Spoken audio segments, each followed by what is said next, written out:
Okay, so thank you all for coming tonight. My name is Les Allen. I'm the convener, the facilitator of this Philosophy Matters group. And our subject tonight is, are there limits on the right to free speech? And we're privileged to have two speakers tonight. So let me say a little about tonight's talk. So firstly, Martin Coleman will argue the case for free speech and free expression, which helps form the basis for an informed populace. Without the ability to freely express our thoughts, it can mean ideas go unshared and social progress hampered. The ability to share and discuss an idea, no matter how great or how abhorrent it is the pinnacle of modern democracy. However, blasphemy, offence-taking and hate speech come part and parcel of free speech. Between censorship and political correctness, numerous approaches are being enacted to try and control what is being said. We can't help how others react or respond to what is said, and perhaps we try to take it for granted that those listening to us are of a discerning and critical thinking nature. Martin will look at what such great writers as Voltaire, Christopher Hitchens, Thomas Paine, Oliver Wendell Holmes Jr. and others have to say on the matter. Akiva Quinn will argue the case for free speech and free expression subject to restrictions on communication that incites violence and is likely to lead to significant harms. In such cases, the clear and present dangers from this expression means that such free speech does not warrant protection under the law, as the harms to individuals or groups outweighs any benefit from unlimited freedom to express sentiments without regard for the predictable consequences. While free speech extends to artistic, private and political speech and can justifiably include causing offence and even bigotry or blasphemy, there should be a line where limitations on free speech are imposed to avoid direct or indirect harms. Akiva will explore philosophers and other writers on free speech and how they should be understood to protect free speech while seeking to prevent harms which demonstrably and predictably result from free speech, from hate speech, threats and incitement to violence. So a little about our two speakers. Martin Coleman has an extensive background in computer science and technical research. An avid student of science and philosophy, Martin loves to delve into areas that blur computer science, philosophy, and general science. Besides being an avid reader and writer, he dabbles in short film and documentary making and is planning a philosophy and science podcast. His favourite areas to delve into include free speech, critical thinking, and the practical application of philosophy. Akiva Quinn is a philosopher and IT professional with a passion for moral, social and political issues. He studied philosophy and sociology at Monash University and completed an MA on human rights in 2010. Akiva has presented talks and workshops on meaning in life, existentialism, the good life, ethics and political philosophy, and his research encompasses philosophy and religion. He enjoys reading and engaging with others to explore ideas that matter. So each of our two speakers tonight will speak for around about 25 minutes, and Martin will speak first and then Akiva. So if I can ask Martin to get the ball rolling. Martin Coleman. Hello all. Thank you for that lovely introduction, Les. And I also wanted to say thank you and hello to my my friendly antagonist, Akiva Quinn. This subject means a great deal to me. I consider it very important. And when presented with the opportunity to say, hey, would you like to do this? I proverbially and literally jumped at the chance to do this. I don't think I would be getting too far ahead of myself in saying that this is something which has been maybe about 5 or 6 years in the making, and I had to distill about an hour's worth of material down into this because it's so extensive and we just delve into so much. So hopefully something I've done here makes some sense. But yes, so I will be delving into the writers as mentioned, and hopefully we'll be able to get something fun and productive out of it. Now, just before, someone did say, happy Noam Chomsky Day, and I was going to throw in a quote from Noam Chomsky, but I can do that a bit later because he actually had something which is incredibly relevant to say on this matter. In fact, without even realizing it, the quote I've got of his could almost summarize my 25 minutes, but I won't go into that. I just want to say that, hey, he's clever. All right, so let's get into this. And again, thank you for sacrificing a very serviceable Tuesday evening to listen to me drone on. So, are there limits on the right to free speech? By that fella, making the case to permit and defend free expression. Should there be limits for free speech and free expression, and how does that fit in with blasphemy, censorship, and political correctness? So here I will attempt to say that free speech is not only important, but paramount to any modern democracy and society in general. These three items, which could each do with a 20-minute presentation just on themselves, are what, from an ideological perspective, someone like me might be very politely trying to fight against, and I will try to address them a bit further on. So, does Australia have free speech? I've asked this from many, many people, and they are all quite shocked when I tell them that we take it for granted that we are able to say what we want so far, but that's actually not the case. We have no Bill of Rights, and it is not mentioned anywhere in the chapter 63, chapter 64, an act to constitute Australia. It is not there either. There's only an implied right to political speech, which has only been briefly tested in the courts, Nationwide News Limited versus Wills in 1992. And the other one, the ACT TV. And I don't know if that's cut off for anyone else over here. I don't know why that happened.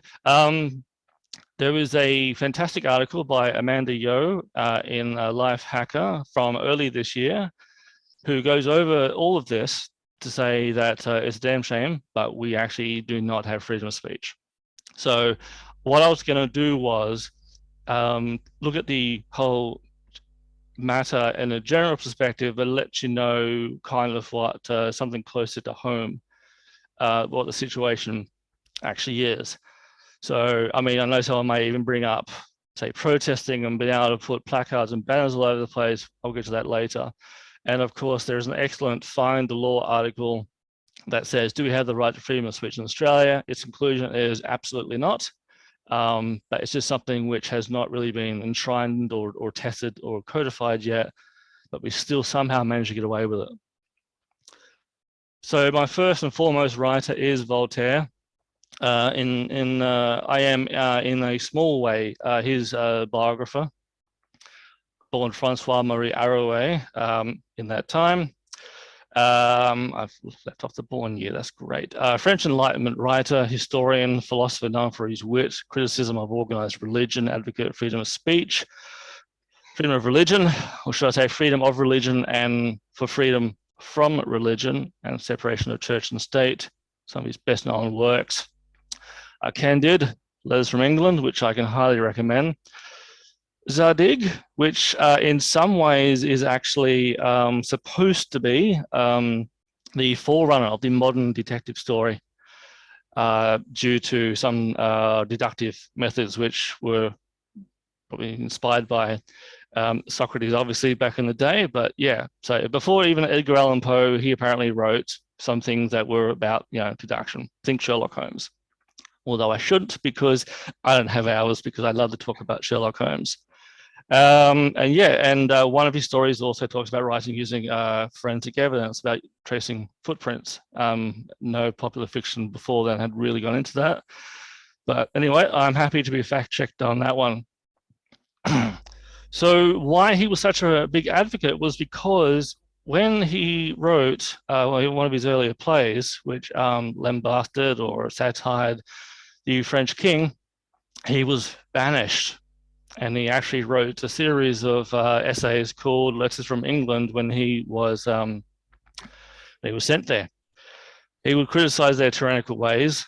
And because he was supposed to have used over 300 different pen names throughout his whole life. And he made satirical fiction.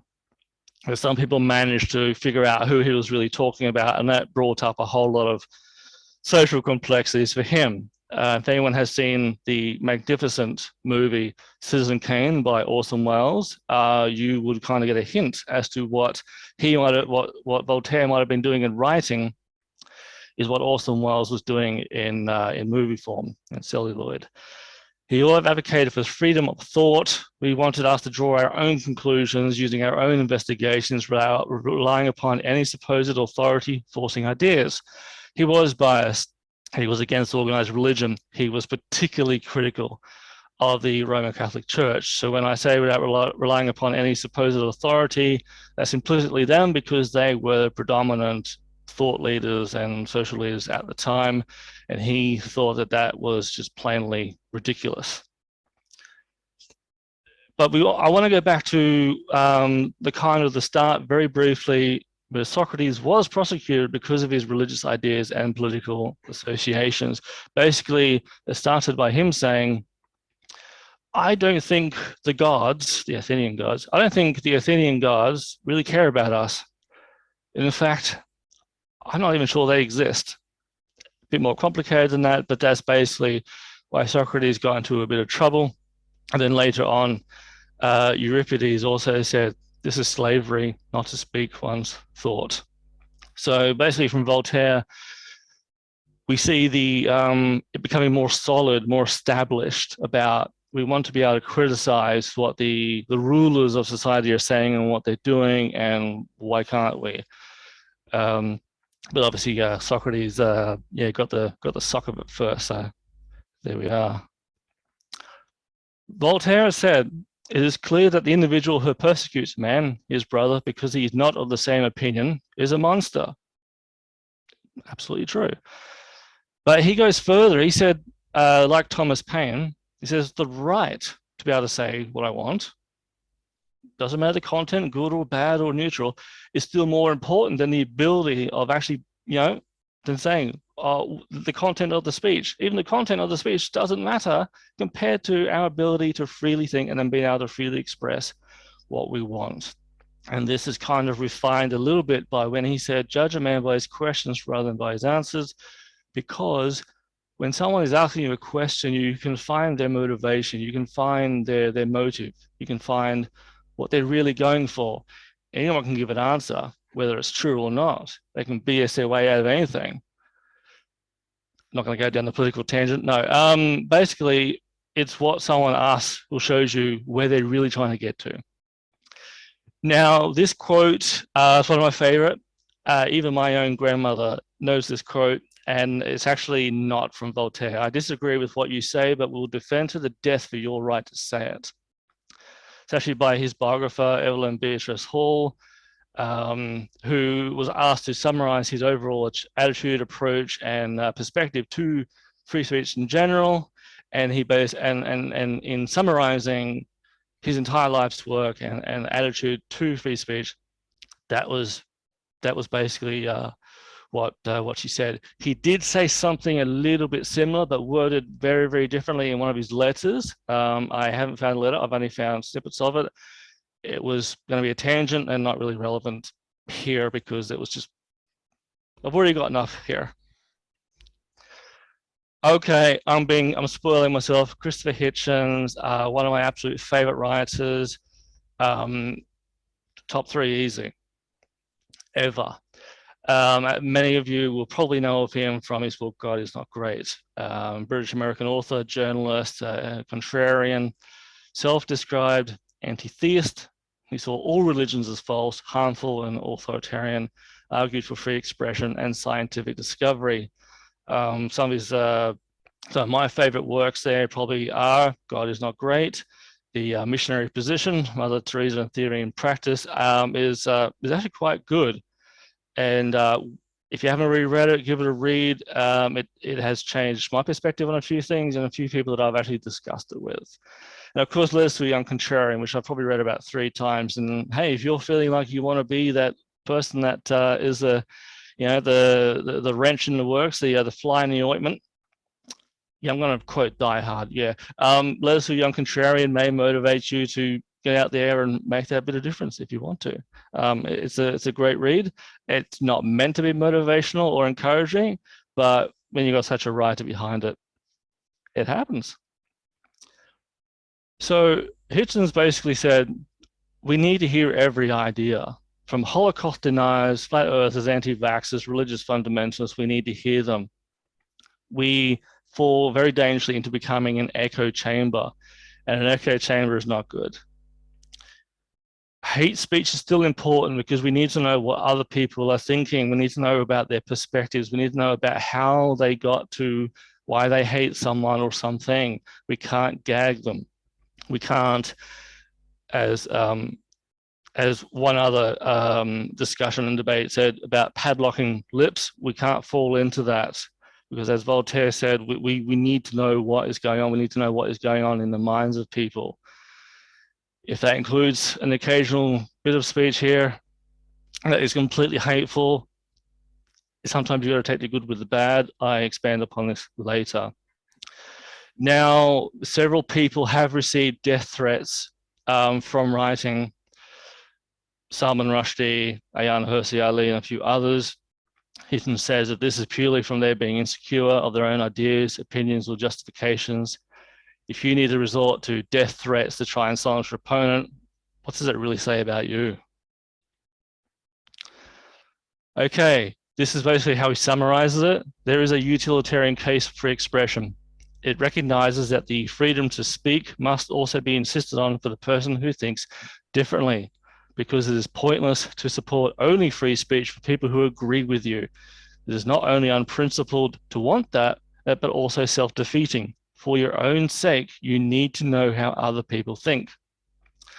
That Forbidden Thoughts, American Enterprise is actually from an article he wrote, which actually is entitled, now I've forgotten the title, it's about why hate speech should be allowed. And he was highly encouraging of it for that simple reason. Not for trying to incite violence or get people to be riled up by idiots, but because the point still matters, you have to know what people are thinking. Okay, John Stuart Mill, as previously heard, also says basically the same. It says that even if the silenced opinion may be an error, and as it may and very commonly is, it can also contain a portion of truth. And since the general prevailing opinion on any subject is rarely or never the whole truth, it is only by the collision of adverse opinions that the remainder of the truth has any chance of being supplied.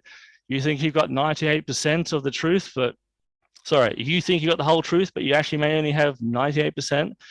Let that misinformed person who's ranting and raving and carrying on say something, because they may be able to give you that extra bit, and you go, aha, you have an epiphany, and you go, okay, I think I got the full picture. It may even help you find out why someone who is opposing your view or saying that nasty stuff, but where they might have misunderstood something, and then you can add the rest of the picture. And of course, my old favorite again, Thomas Paine, The Age of Reason. He also wrote a fantastic book called Common Sense. Basically says that anyone who denies to another a right to have a different opinion makes a slave of himself to his present opinion, because he precludes himself the right of changing it. Basically becomes an echo chamber. You're giving yourself and your friends no new information, no new perspectives. That doesn't help anyone. Okay, Oliver Wendell Holmes Jr. was the famous court judge who said in 1919 that shouting fire in a crowded theater was no good, and therefore there must be an exception to the First Amendment. The most stringent of protection of free speech would not protect a man falsely shouting fire in a theater and causing a panic. He says that due to such circumstances and the nature of this, create a clear and present danger that Congress has a right to prevent. He's saying you can say, but There's got to be a limit, and this creates what a lot of people thought of as the slippery slope. However, it was fully overturned in Brandenburg versus Ohio, 1969 in America, that says that it guarantees freedom of speech, does not permit a state to prescribe an advocacy or any use of force of law in violation. They do make an exception that says, unless it is directing to inciting or producing imminent lawless action, such as a riot, and is likely to incite or produce such action, there is that little tiny sliver of an exception saying, you can say what you like and express it however you want. We just draw the line of fiercely provoking potential violence leading to potential death. But that is the only exception. And even then, it's case by case. Which is why you come the good with the bad. You have to understand that real harm can come to people. People in general can and will say really nasty things. Not everyone's the same. I had to include the thing with the Joker from The Dark Knight. Some people just want to see the world burn. You get the good with the bad. You can use the postal system to send a nice letter, or you can send it to send death threats. You can have a knife that you can fillet a fish or stab someone. There's different cases out there. You can always see about the main motive behind something. So why should we punish everyone just because there's a few people who are spoiling it? And rather than trying to restrict how the message is being sent, or even the messenger, you have to realize that people, when they do stupid things, we already have laws to punish that. We don't want to restrict the ability to still say that thing because echo chamber, we need to know what people are thinking, etc. Okay, and basically we go, look, people are going to have different ideas, different ways to express them. Everyone in the world thinks differently. No two people will ever think the exact same way about the exact same thing. Okay, there's always going to be a percentage of the population who are going to be more receiving ideas, and there are also those who will just reject anything new. Maybe they're ultra conservative, maybe they're just stuck in their ways, whatever. But we still need to fix our approach to how we get our ideas out to those people. But we also still need to decide on a very peaceful, just a good equal way to be able to share ideas, to be able to discuss them and find out how things might be changing in society. Universities were like the birthplace, or formerly thought of as the birthplace of ideas. If nothing new could be shared and explored in a university, the birthplace of free thought and free expression and collaboration of new ideas and innovation, then where can you do it? There was a case, I think it was 2017. I'm not going to say the university's name because I think it was one of two, and I remember it coming up in the office when I worked there. But there was a bit of a protest in a major Melbourne university where staff were going out there because they were being gagged. It wasn't anything particularly controversial, but they were going to be silenced. And they said, if university is not the place to be able to say these things, what's the point? Here is some video. It's only about 10 seconds long. And here comes the video. Go ahead. When When Dr. Samuel Johnson had finished his great lexicography, the first real English dictionary, he was visited by various delegations of people to congratulate him, including a delegation of London's respectable womanhood who came to his parlour in Fleet Street and said, "Doctor, we congratulate you on your decision to exclude all indecent words from your dictionary." And he said, "Ladies, I congratulate you on your persistence in looking them up." So the point of that is borderline on censorship. Hopefully everyone realized what was going on there. They went to congratulate him on not having offensive words, swear words, some that would probably make George Carlin proud. And he didn't include them. And they went there to go and see if they were in there, because then they'd have ammunition to be offended and complain about it. So on being offended, no one has the right to be offended. I can't stress that enough. I mean, in today's society, we're finding offense about everything. No one has the right to not be offended. You want to go and live, you want to go and get your bubble wrap and cotton wool and protect yourself, you go and do that, but don't force it on everyone else. This is a harsh life lesson. Some people are more easily offended than others. I know, shocking, right? Who would have thunk it? It's true. I've met them. I've met people that will be offended by using the word damn.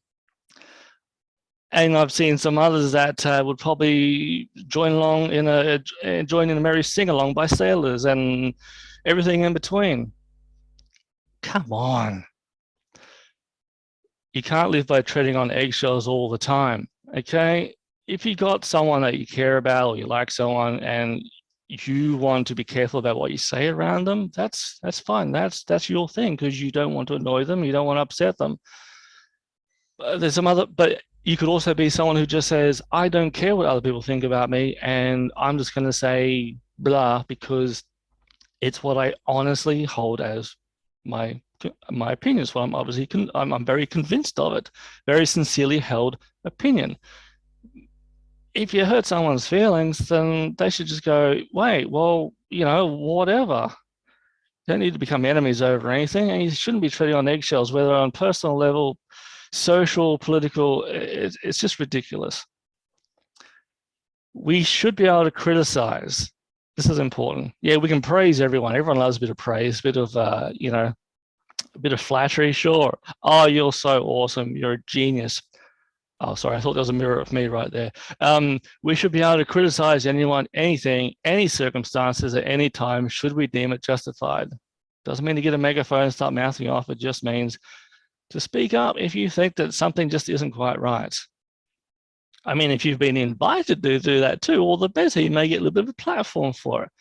Otherwise, yeah, you may just get told to shut up. But if that's the worst that you get told, then I think you're winning.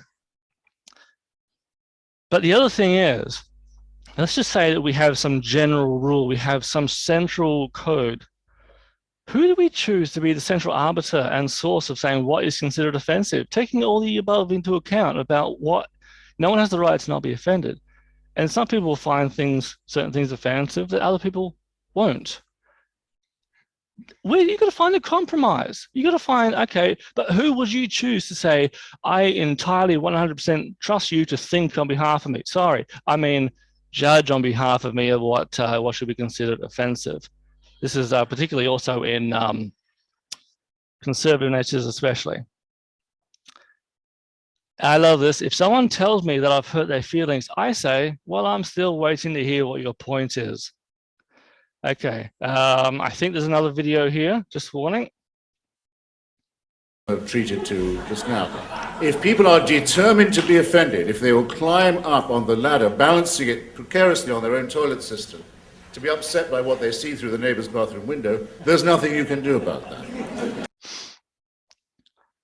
See, what he was going on about is someone is going to go and balance a ladder on top of the toilet system so they can look through the window so they can be offended by what they see in someone else's bathroom. What can you do? Someone is going out of their way to say, oh, that's disgusting, or I don't like what I see, I'm going to complain and whinge about it. You can't stop those people from being offended. They're seeking out offense. They're seeking out what for any other person would be just normal stuff. But he goes on to say that blasphemy should not exist in a secular democracy. So I'm going over certain aspects of how people will try to padlock our lips, gag us, etc. All ideas should be criticized, evaluated, and even ridiculed. If anyone tries to assert something, more effort should be made to justify it. I won't go into that particularly right now because it touches on a couple of matters which, not out of censorship, but out of politeness, I won't mention because it is a tangent and it's not for this talk. But there were particular aspects of a certain top 3 religion in the world that Hitchens was particularly critical of in that aspect. But if we think that there should be a father state, people already think Australia is a nanny state. That says, hey, I want you to think on behalf of me as to what I should see or hear or not see and hear. And if you think that something might be harmful to someone, that comes into censorship. You know, whether it could be an asterisk replacing a letter on words or anything else. It's a slippery slope. It's messy. Am I saying that absolutely nothing ever should be censored? I wouldn't say that. I would say that I think it comes down to what would be appropriate given the circumstances and the message you're trying to get across. I mean, you wouldn't go into a church holding something that they're going to be not happy about. You don't go and try and stop someone going to a hospital, for instance, and then saying something about, oh, you're all going to die or whatever. Okay. People should be able to go, hey, you know, that probably wouldn't be a good idea. It's not going to win me any new friends. I do touch upon this a little bit later. Now, one other pet hate of mine is political correctness. I hate it with a passion. Changing how we use words, changing words in other contexts because we find something offensive. We find that some other people's feelings are hurt. I really, really hate it. I'll be giving one or two examples in a couple of slides. And one thing that I will happily challenge anyone, anytime is, if someone says that they find something that I've said offensive, I find that offensive. I'm offended by your offendedness because I want to express an idea. And if you can't be an adult and accept it and go, oh, he said something I didn't like, what are you going to do about it? And it'll just say, hey, Martin, maybe shut up. I'll just decide whether I want to take that suggestion or not. But you know what? If you're just that easily offended, grow up. I think I got one more video here. Against the proposition. Finally, for the proposition, Christopher Hitchens. The real question, or if you like, subtext question before us is this: is nothing sacred? What we've really been discussing is the old question of whether or not there is such an offence as blasphemy or profanity. And now, if I don't tell you exactly what I think about the simpering speeches that we heard from the other side, I'm not censoring myself. I'm just being polite and civil and saving some of your time. What I will not prevent myself from saying, or will not let anyone else prevent me from saying, is the following.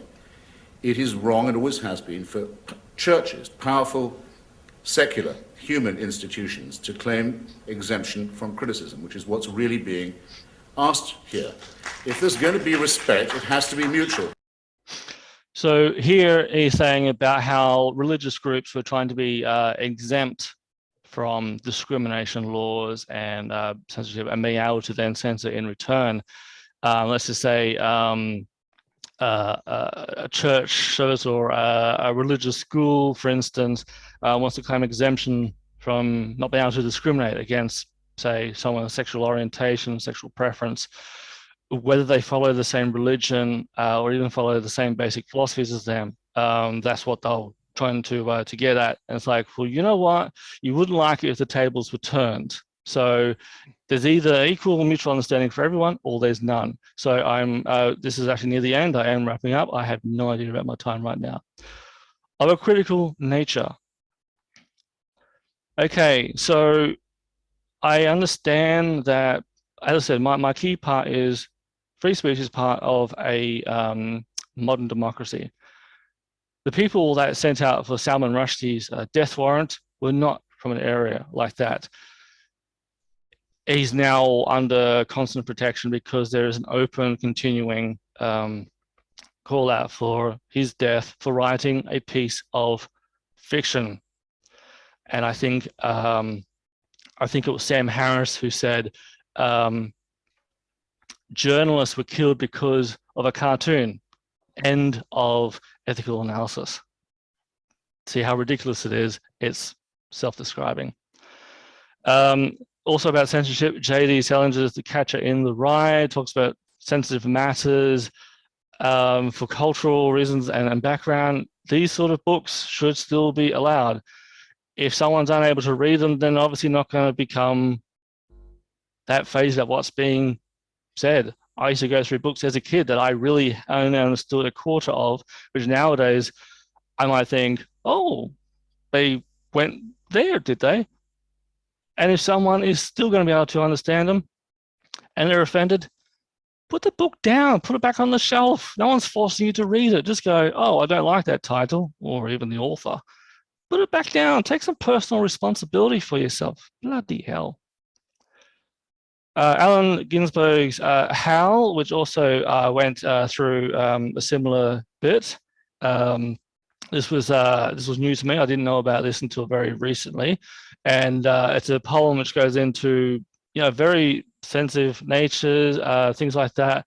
Haven't read it yet. I just knew that it was on the list, and I just wanted to find something and to see what else could be out there.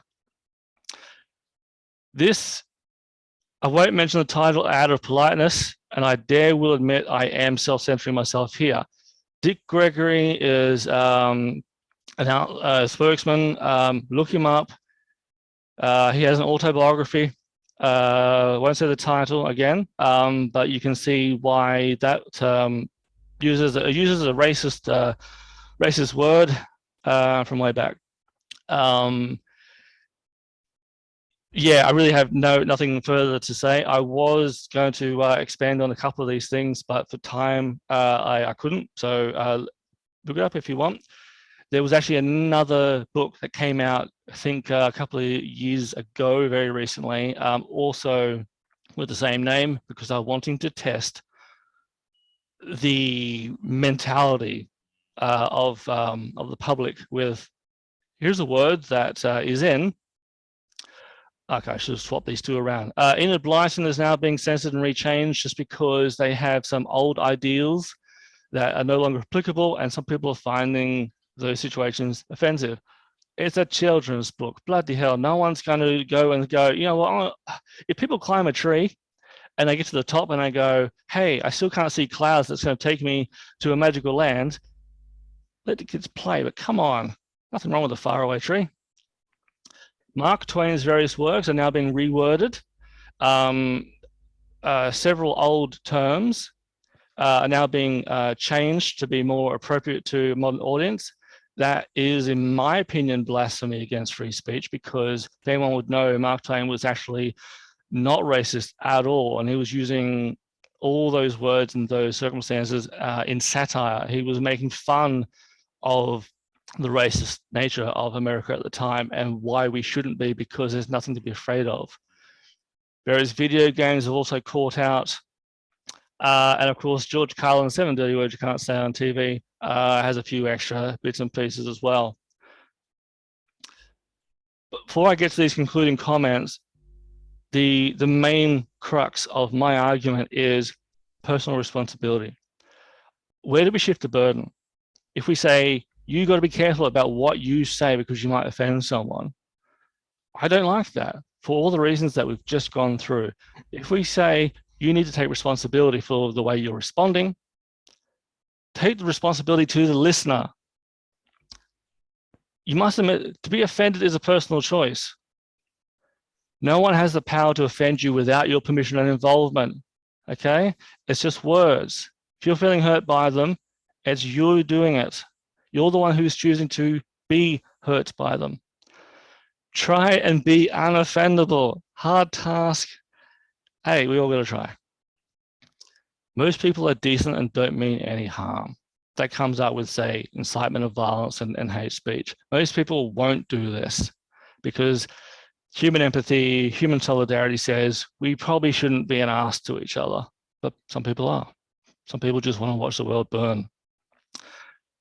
Again, I admit that I have a presumption that some people are critical thinkers of a more discerning nature, are able to think for themselves. If they're getting offended by something I've said, or choose, I might say, think about, say, David Irving, who was arrested for what he didn't say, but what he was about to say in Germany. Come on. It's discretion. Make up your own mind, would you? But people should not be offended on behalf of anyone but themselves. I want people to remove groupthink from the equation. If you think that someone has said something and you may relate to a social political group and you know that they're going to find it offensive, that's for them to respond, not you. Just say, oh, they may not like that. Just say, I'm not going to try and stop you from saying the rest of that bit, but they may not like it. The person saying those things can make their own decision about whether they will continue. More likely, they just want to get an idea out. And again, I want to say we should be able to say and express what we like using circumstances and discretion to judge what is appropriate. That is my long-winded and wordy way of saying most people will be polite enough to not say anything too outrageous, and given the circumstances, just want a peaceful conversation with people, a good debate, a good discussion, healthy words being spread, and trying to avoid, what do you call it? Philosophical, a lot of logical fallacies, and try and be decent. I know, tough ask sometimes. And that's it. I will now, that was pretty much it. So thank you very, very much. And I realize that's a hell of a lot of people are commenting. So I'm going to go to stop the screen. I'm now back here. I hope some of that was coherent and some of it was actually entertaining. And thank you for listening. So what I'd like to do now is pass over to Akiva to do your talk. And then after that, we'll have a bit of backwards and forwards between Akiva and Martin, and then we'll open it up to questions and discussion. Thank you, Akiva. Thank you, Les. Thank you, Martin. I'll bring some slides up. I'm going to be quite explicit about raising the point of tonight's discussion, exploration of these important philosophical, but also practical, political, and social questions. I'm going to be quite explicit as treating this as an open question. Are there limits on the right to free speech? And as you will very soon see, if you're not very familiar with the visage of one John Stuart Mill, the outset of my argument will be couched in terms of his classic work on liberty. And you will be unsurprised to hear that I, like John Stuart Mill, in certain regards, most clearly outline the case, a pretty hard case to answer, I would say, for some limits being imposed on free speech. I'll explain what those limits are as I proceed for the next 20 minutes or so.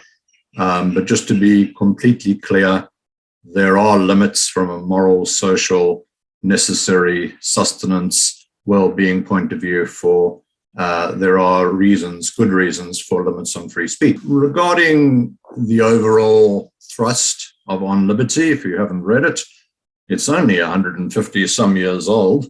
It's been on the market for a while. I'd strongly advocate that those of you who haven't do read it. It's actually a surprisingly readable book for that part of the 19th century from our early modern history. So that quote is in Italian. I won't try and grind my teeth on the Italian, as that's not a language I'm familiar with, but the translation is, over himself or over oneself, over one's own body and mind, the individual is sovereign.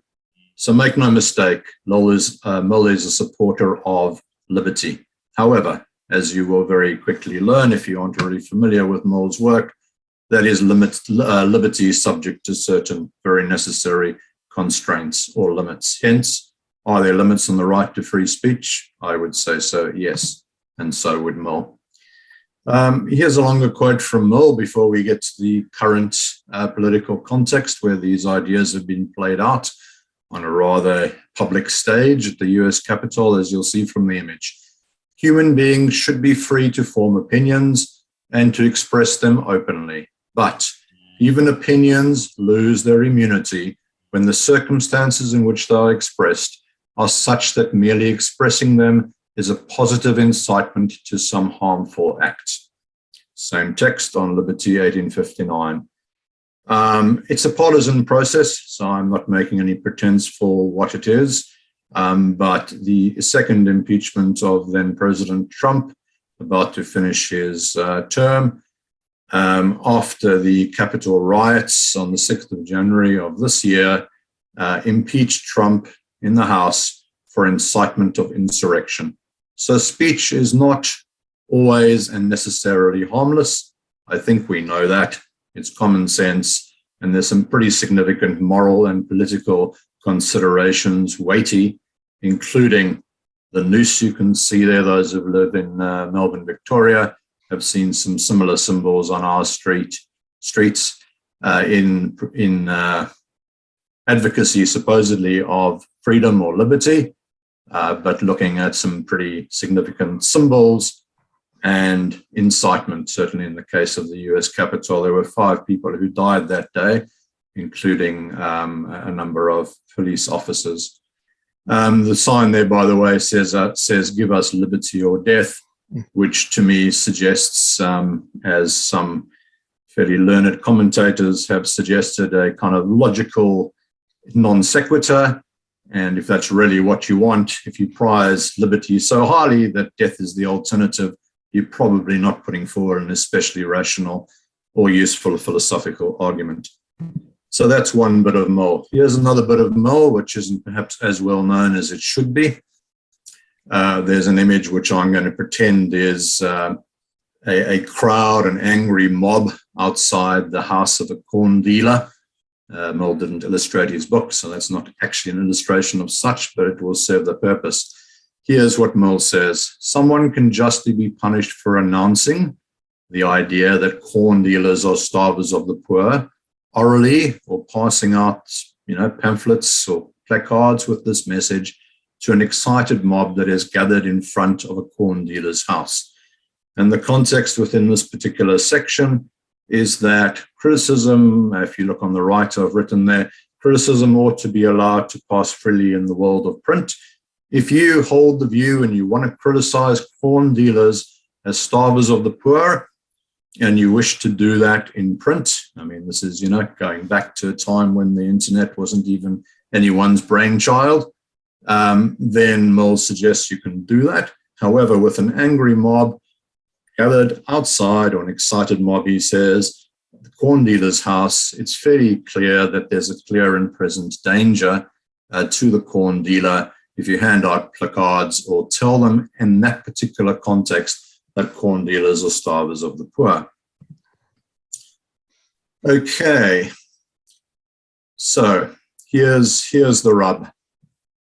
The argument rests on real-world consequences of a certain category of free speech, which in most democracies, including in the US, but we can debate that particular political context shortly, are not protected speech. Not all speech is protected speech. Not all free speech is therefore allowed. Most speech is protected.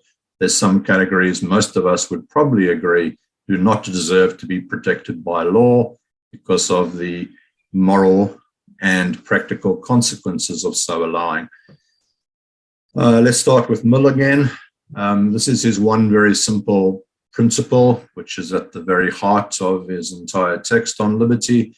The sole end for which mankind are warranted, individually or collectively, in interfering with the liberty of action of any of their number is self-protection. That's called the harm principle. Almost every undergraduate at Australia and other universities will study the harm principle and will argue, discuss, try to delineate where the boundaries of that principle are.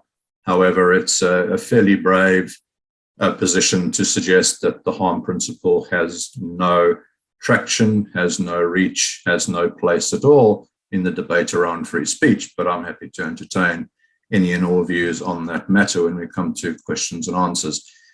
The people very sadly depicted on the right-hand side of this slide were British politicians, members of parliament, who were murdered. Joe Cox at the top of the screen was murdered in 2016. A right-wing neo-Nazi sympathizing individual. A whole lot of hate speech had already been offered by him. Would defending the lives of MPs be afforded simply by banning his or a number of people's hate speech? I'm not pretending that, but I would suggest at least, that the prevalence of hate speech is a factor, is a causal and contributory factor. David Ames was killed this year, and there were comments from, I think it was the Home Secretary and others, about the prevalence of online hate speech. I've got a figure, something like 124,000 incidents of that cited up until, I think it was March of this year in the UK. That's in a 1-year period, and that's about a 10% increase from the year before. So those are vast numbers of online hate, and we can describe, and I will present in almost my final slide, what hate speech looks like in a bit more detail. In addition, same members of Parliament, basically commenting on the murder of David Ames this year, acknowledged that the number of threats issued, threats on the life of members of Parliament, has been simply, out of control, I think was roughly the quotation from that particular member of the British Parliament, the minister who made the comment. So it's a very serious and significant problem in Victoria. Those of you who live in Australia, we're well aware of pretty direct threats to the Premier of the state because of, unpopular, fair enough, pandemic legislation, vaccine mandates, and the like. So we can keep moving. There are quite a few examples to look at, but that should give you a flavor of Mill and the harm principle and the very real consequences of certain categories of speech which involves threatening. Before we move on, I'll just clarify that every text I've ever read on this topic is very clear that there are almost uncontestable categories of speech which would otherwise be free, which are restricted. Those include threats, they include defamation of persons to basically maintain, people's good character unless they've actually done something, in which case you can criticize them and it's no longer called defamation at law, because defamation has to be false, among other characteristics of defamatory speech. And also falsifying, commercial speech. So there's a number of things which are pretty much part and parcel of answering yes to, are there limits on free speech? I will focus mostly, because this isn't so much around the commercial sphere or even personal reputation, it's around the political implications of free speech versus hate speech, and that will be my main focus. But just to clarify again, there's a few well-established categories where certain speech is not protected speech. In other words, it is no longer free. And by speech, Martin and myself, I think neither of us have mentioned this expressly, we tend to mean speech and expression. And in fact, you'll see examples of expression very soon. Okay, talking of expression, this talk should probably have come with some adult warnings in terms of language and images, but I'm not seeking to offend, simply to display. This is in the last week or so, Madonna outraged. That's her normal mode of operation, so that's fine. Take from it what you will. That Instagram censored images of her, which exposed, I think she said, part of a nipple. I haven't seen the unedited image. I'm just seeing what you're seeing. And she decried basically a period of 4 decades when she's variously had to face censorship, sexism, ageism, presumably more recently, and misogyny. So that's her perspective. You'll notice the question at the top of the slide: are these limits on free expression, or is that simply a commercial platform making a choice? And she could find elsewhere the web won't censor that image particularly. There's far stronger content on the web than that, as I'm sure you're all aware. Let's look at limits on free expression, at least on particular commercial platform a bit further. YouTube, as most of you'd be aware, it was quite a big news story, blocked most recently false information about COVID vaccines, sorry, the other way around. They blocked that, I think, in 2020, and more recently blocked anti-vaccine information or misinformation regarding authorized, approved vaccinations, more recently. Okay, let's find some common ground with, what some aspect of what Martin was talking about. Look, in Hong Kong, there will be cases. I just found this recently. There's a story or several stories, children's books about sheep defending their villages from the threats posed by wolves, as you would understand with the legislation there.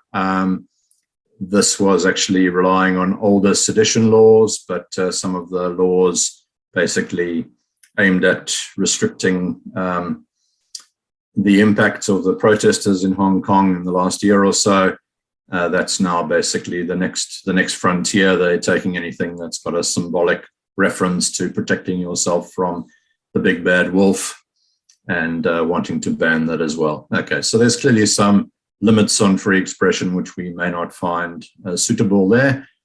And just for interest, I heard this recently on the radio. A well-known feminist last year, she tweeted, "Coronavirus isn't killing men fast enough." She withdrew the comment. It's not available online anymore, except in the many news stories that, capture it for forever. So careful what you say on the web. It won't go anywhere. It will remain there forever. She was apparently seeking to make a point, and in her apology, which she did offer in quite a number of tweets, she also explained that she was looking at a differential impact on women taking on more of the burden at home regarding care and work from home and everything else. However, coronavirus isn't killing men fast enough would seem like, a bit of, if it's to be taken seriously, the opposite, or the other version of misogyny being hatred of women would seem like a form of misandry, which is hatred of men, if you just took it on its own merit. So there's cases there we can debate. You'll have many, many examples of your own in terms of free speech, free expression, and where that line should be. I'm leaving those pretty much as questions for each of us. I think the questions stop at around this point. We've mentioned Hong Kong on the previous slide. We've now got North Korea. It's interesting in researching a topic like this, the number of examples that literally flood in, and some of them are truly alarming, this one included, regarding free speech or unfree expression in this case.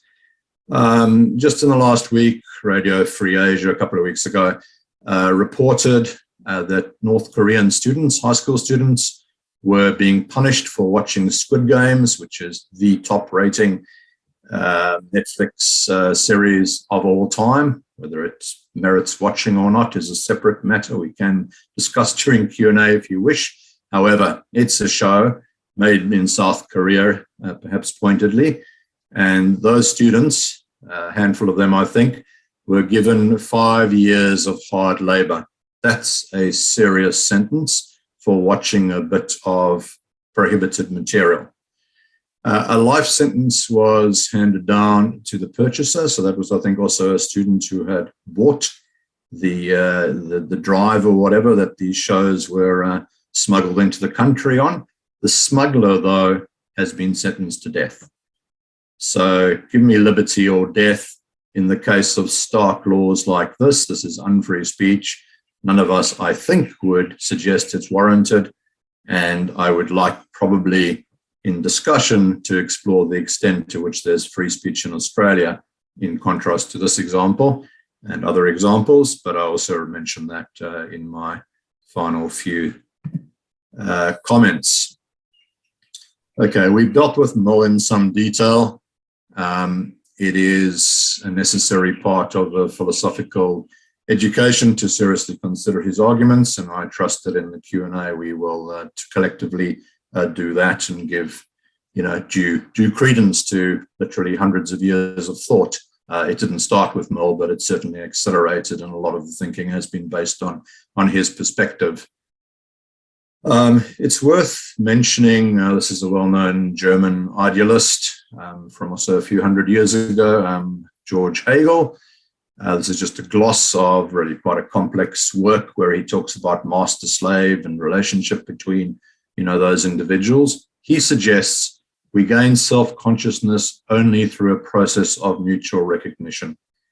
So we can't really be ourselves without being accepted by the other, by other people. That doesn't mean we need universal acceptance and love from everyone to gain self-consciousness, but it does mean we need to be recognized by the other. And Frantz Fanon, for those of you who might be familiar with him, if you're not, strongly advocate his work on colonialism.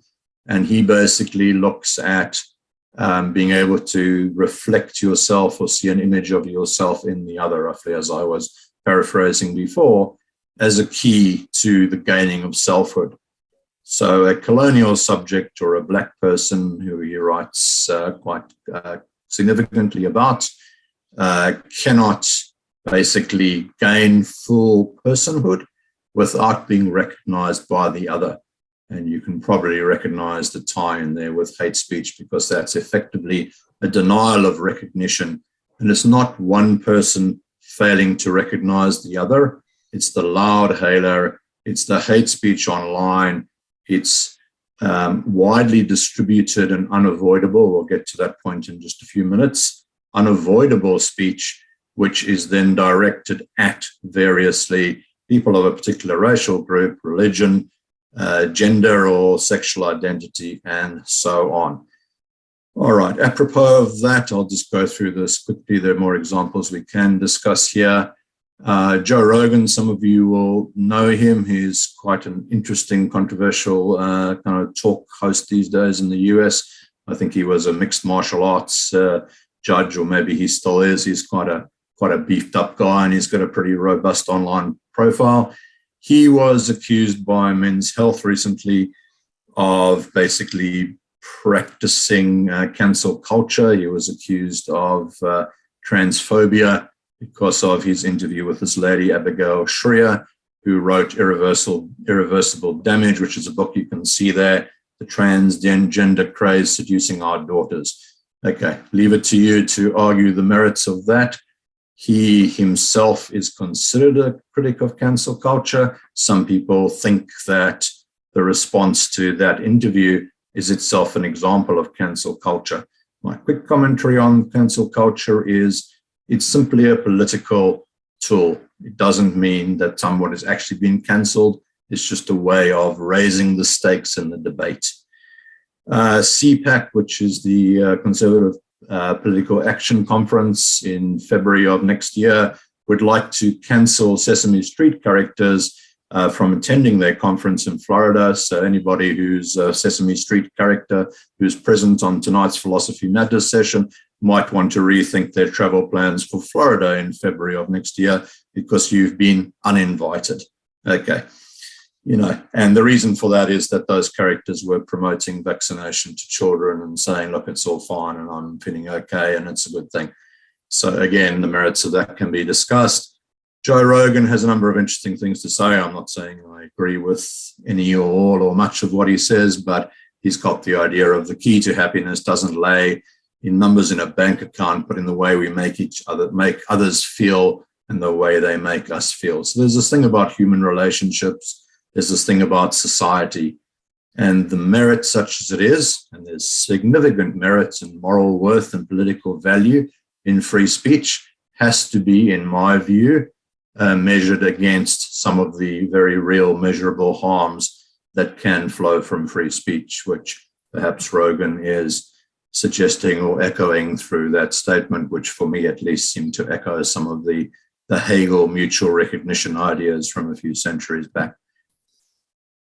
I'll be brief on this. Those who live in Australia will be somewhat familiar, I imagine, with the Racial Discrimination Act. There is actually quite a significant amount of legislation in this country which does defend free speech within particular limits.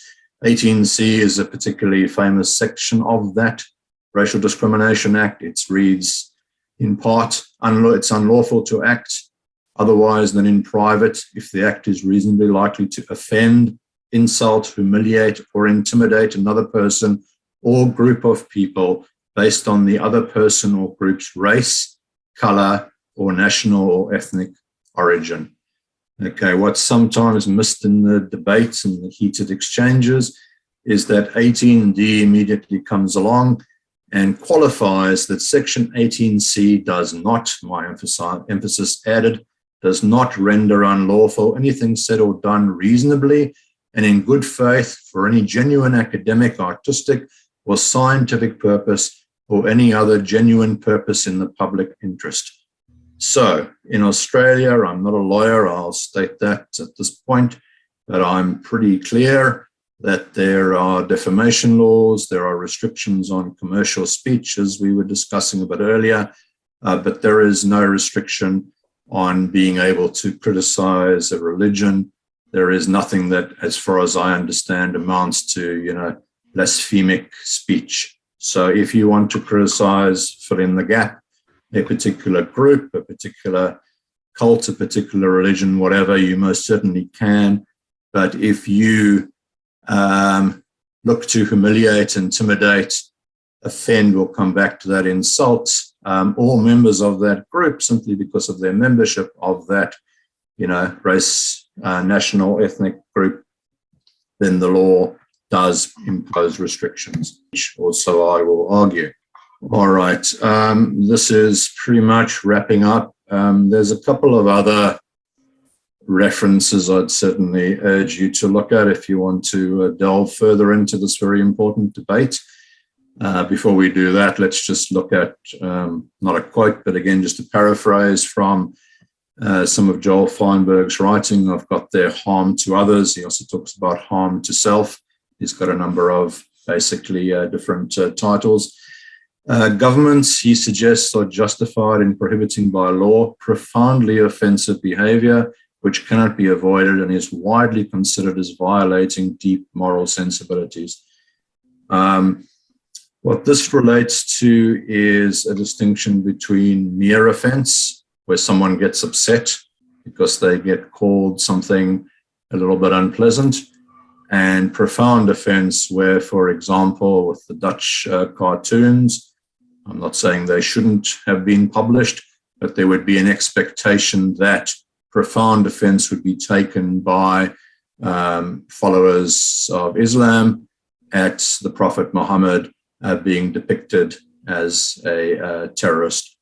So that's an example of profound offense. Another one which Feinberg and others write about in this literature is the intended or the planned marches by neo-Nazis in the late 1970s in Skokie,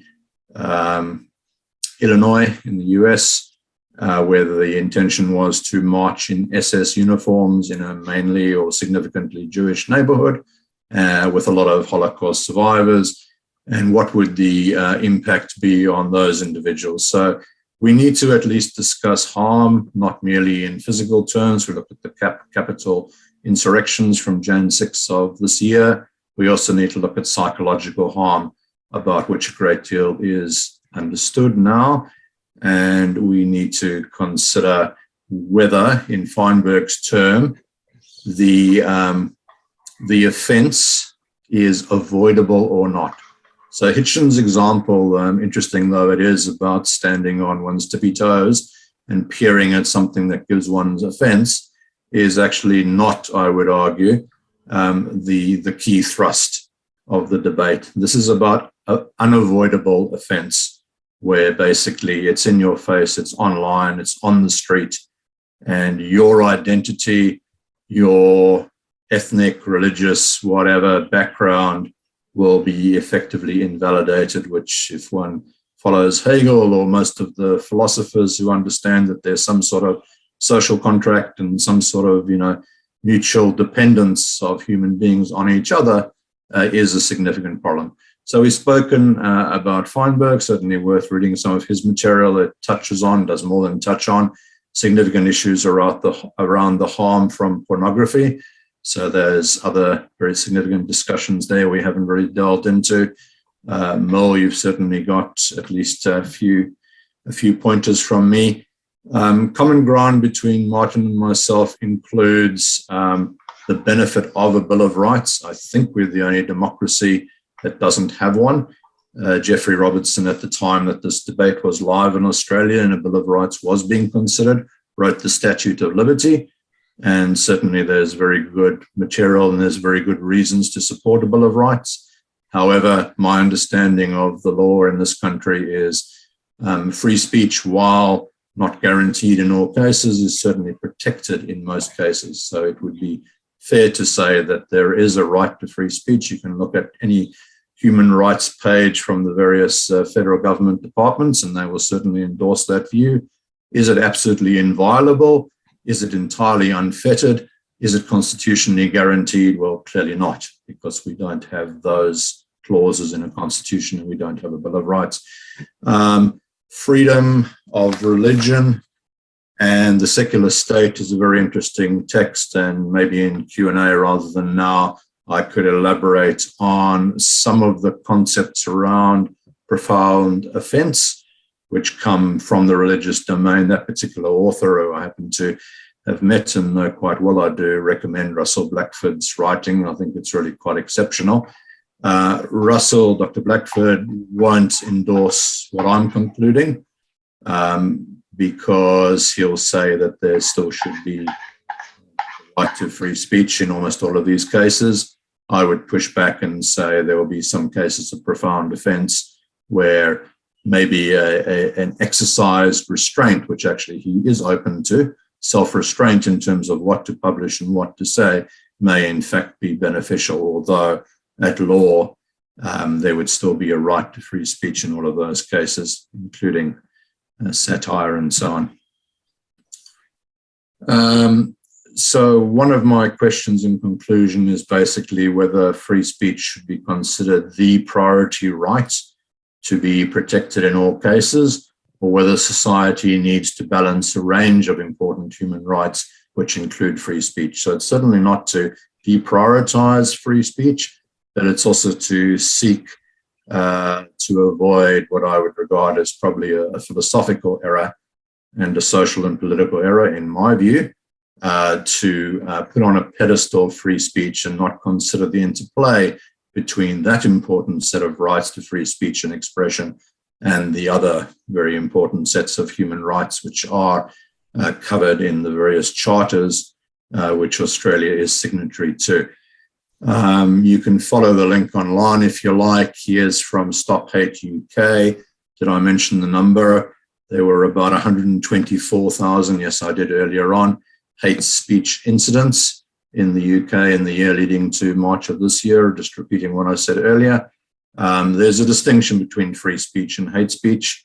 It's not without controversy, and we're in a philosophical forum, so by all means debate, discuss, disagree. But free speech is sharing of opinion through open discussion. It's a way of learning, teaching, criticizing, moving forward, shared understanding. Yes, Mo absolutely said, we should not silence one person with a different opinion. That is absolutely fair. However, hate speech targets particular groups. It usually involves malicious intentions. It's insults around individual identity, including trans identity. There are so many examples of it right now in every jurisdiction. Racism, sexism, homophobia, biphobia, transphobia, disableist, xenophobia, Islamophobia, anti-Semitism. And that's probably just the main ones that they thought convenient to put on the slide. There is more.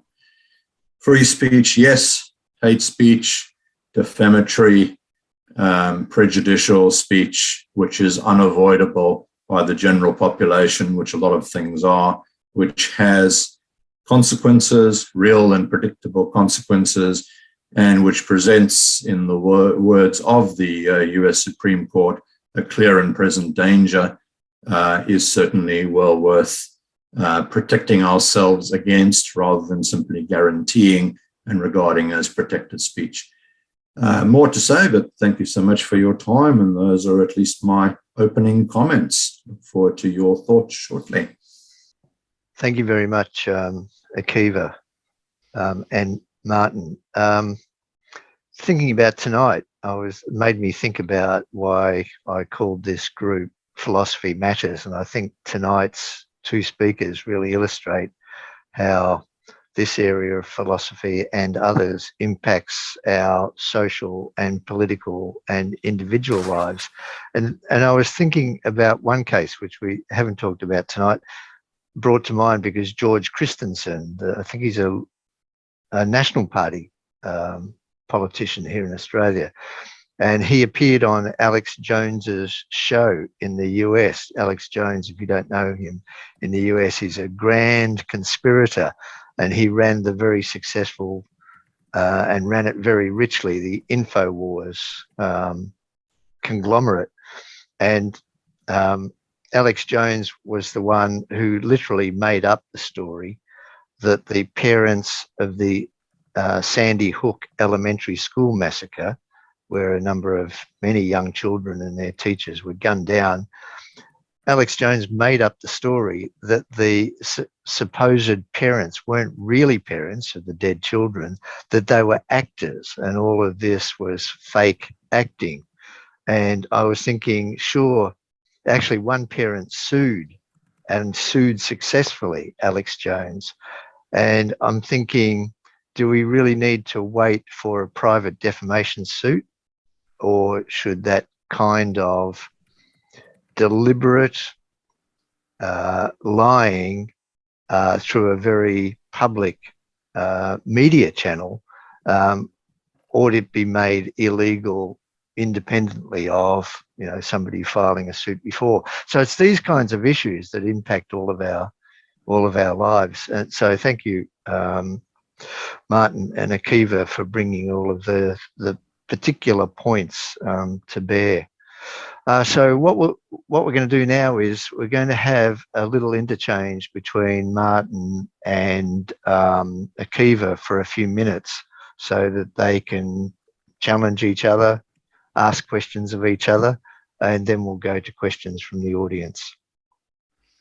Wow. So I've been taking just a lot of notes, and was also briefly going through the absolute smashing of feedback in the channel there.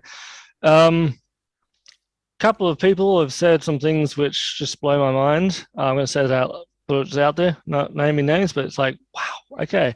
But I'll say my trump card, my go-to will be, which Usha has already very clearly replied to someone when some of my views were being challenged. And she reiterated what I was trying to get to the whole time, is that my premise is based upon the fact that people,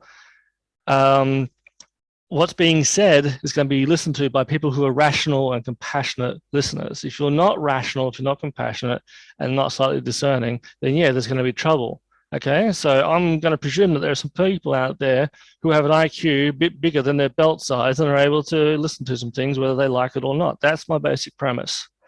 However, I wanted to touch upon, this has been brought up as well, and I wanted to say about YouTube and censorship, that it has come up time and time again. Someone deleted my comment, and it's been tested at least many times in America, and they're really trying to do something in Australia about using actual real life identity for posting online.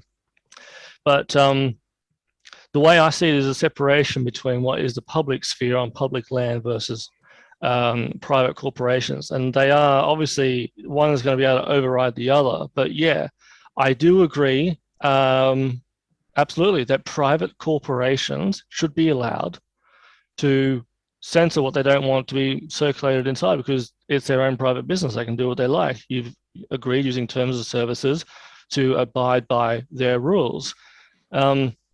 So therefore, I completely agree that for some of these things, private corporations are exempt, and they probably should be.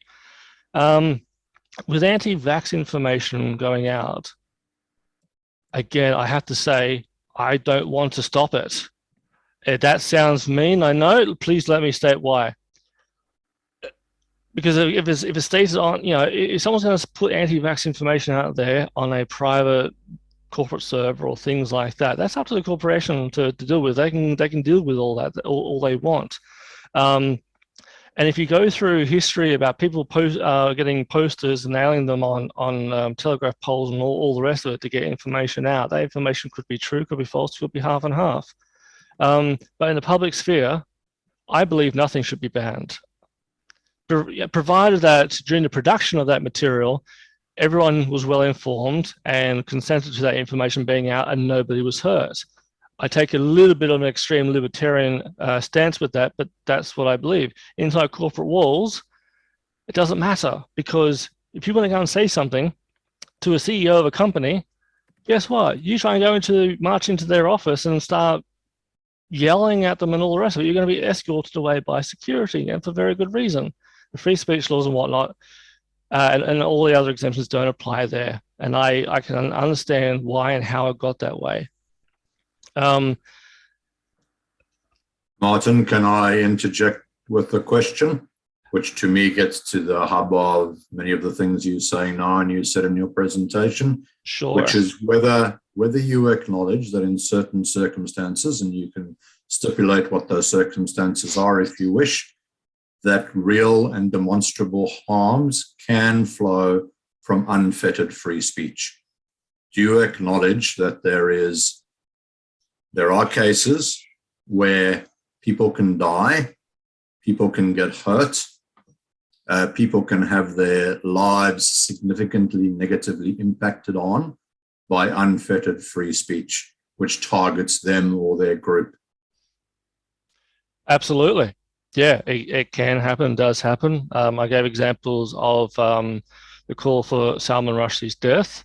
Ayaan Hirsi Ali made a documentary with a producer. He's now dead because the death threat was called for him, and he was that execution was successfully put through.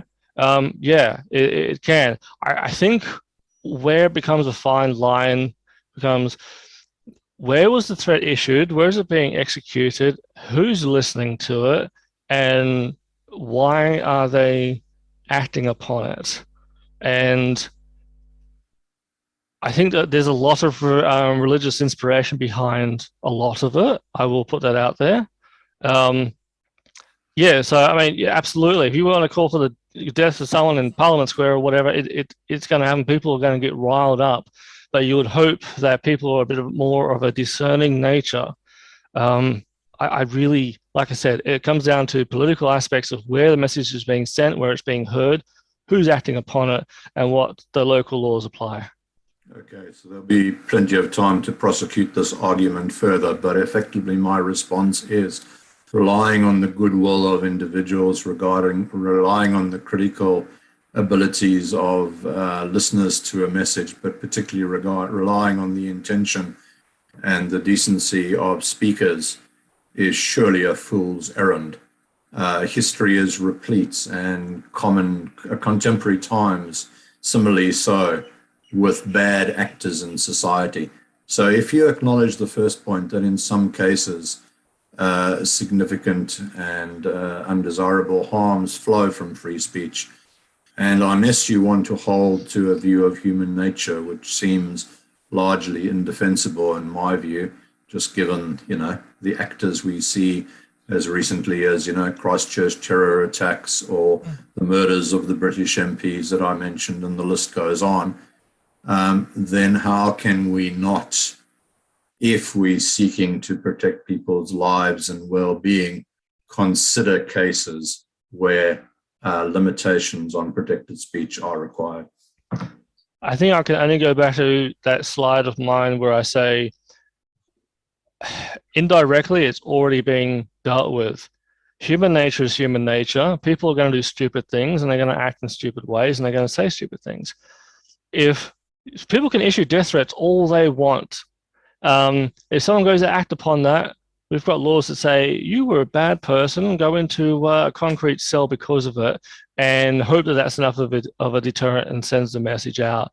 So I'm like, get the message out, whatever it may be, and whoever it may or may not affect, and let the consequences show others who may want to indulge in that activity the same. So I'm putting, again, the responsibility on the people who are listening to it and acting upon it.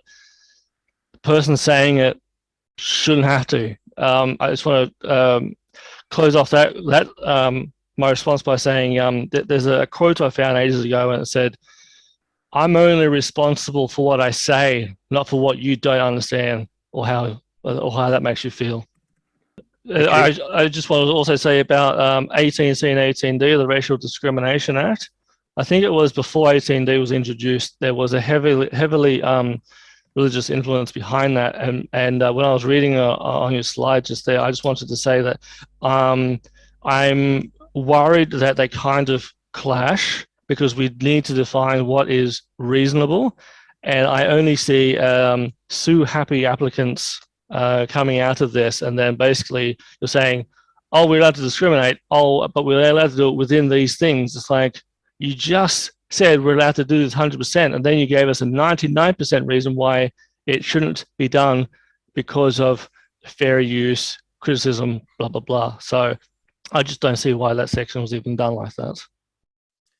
Just a quick response on 18C and 18D. That Racial Discrimination Act was just used in the last year. Peter Credlin, those in the Australian context will know, she was a former Chief of Staff to then Prime Minister Tony Abbott for 2 years. Or was that 2013 to 2015, something like that, stand to be corrected.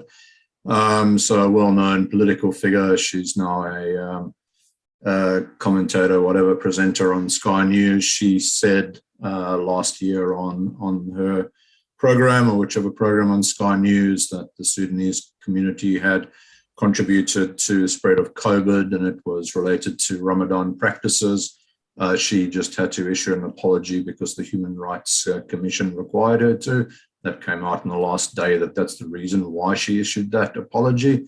And it sets the record straight because she claimed that most of that population were not literate in English. That turns out not to be the case. She also made the reference to Ramadan. Most of that community is actually Christian, and there was no link between that community, the Sudanese community in Melbourne from South Sudan, and any COVID outbreak. So I would say those are perhaps chilling, but in a good way. Consequences of 18C and 18D, you can make fair comment, but if you're targeting a group and you have no factual basis in doing so, I think the Racial Discrimination Acts and Sexual Discrimination Act, etc., have some similar clauses, I believe, served its purpose and basically put a bit of a chill on speech, which otherwise could have consequences longer term about the acceptance and respect afforded to particular communities for no reason based in fact, but just because of the commentary of a particular speaker on TV. Based on what Akiva just said, this is only my sort of awareness of it was at the start when the racial bit was put into that particular clause about racial commenting and critique and whatnot. There was a lot, at least in my experience and my exposure and reading, there was a lot of bias against people still being anti-Islamic, and people then transferred that to being anti-Muslim, and then the Christians got on board as well to try and sponsor that edit to the bill, because Islam sees itself not just as a religion but as an ideology and as a race, which really muddies the waters a bit. And Hitchens came across this years ago. He already warned against it. This is not my words. I'm basically transferring and clarifying how I think it got into the crap load that is Australian politics. But yeah, I believe that there was a heavily religious influence behind it.